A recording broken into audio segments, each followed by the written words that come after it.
Meditations for Every Day in the Year by Bishop Richard Challoner. Tuesday within the octave of the Ascension. On the exercise of fraternal charity.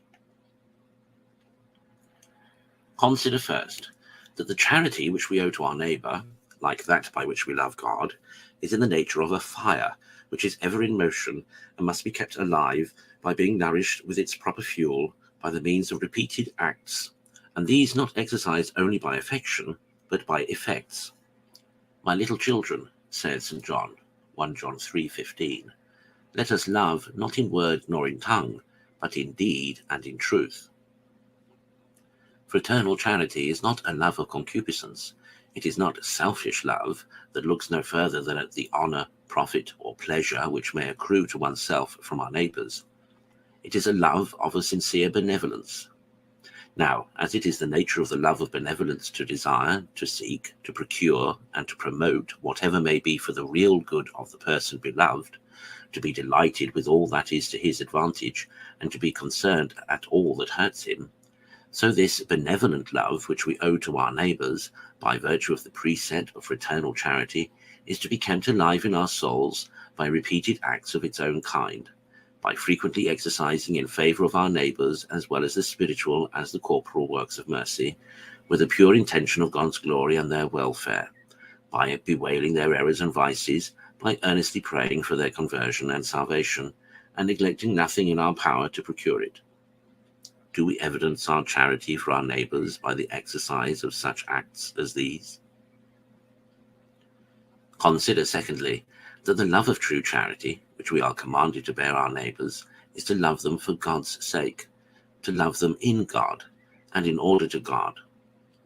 Fraternal charity is a branch of that same divine virtue by which we love God, and ought ever to be grounded upon the same divine motive of God's own infinite goodness. No carnal, worldly, or natural affection influenced by flesh and blood, or by any other consideration but God, can be called charity. If then we would fulfill this great precept, we must not content ourselves with loving our neighbours at any rate. Heathens and publicans often love one another and assist one another, and yet they are void of divine charity. But we must love according to God and with relation to God. We must love in our neighbours the image of God. We must consider them as made by him and for him, and as redeemed by the precious blood of his Son. We must love them for his sake, and because it is his holy will and commandment.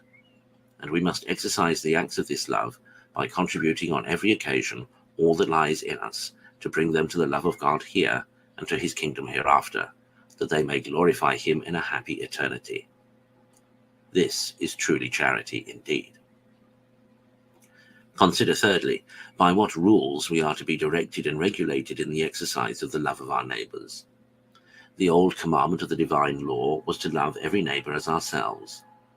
The new commandment of the gospel of Christ is to love every neighbour, even as Christ has loved us. John 13:34. Have we ever seriously reflected upon the perfection of the love which these rules require of us? To love our neighbours as ourselves. Oh, how tender is the love we bear ourselves! How intent upon our own welfare! How sensible of everything that we apprehend as an evil to us! Is the love of our neighbours anything like this? Do we treat them as we would desire to be treated ourselves? Are we concerned at the evils which befall them as if they had befallen ourselves? I fear we cannot say it. Again, to love our neighbours as Christ has loved us. Oh, what a love is this! He has laid down his very life for the love of us, and this without any desert on our side. For we deserve nothing but hell. We were his enemies by sin. Can our love for our neighbours stand the test of this rule?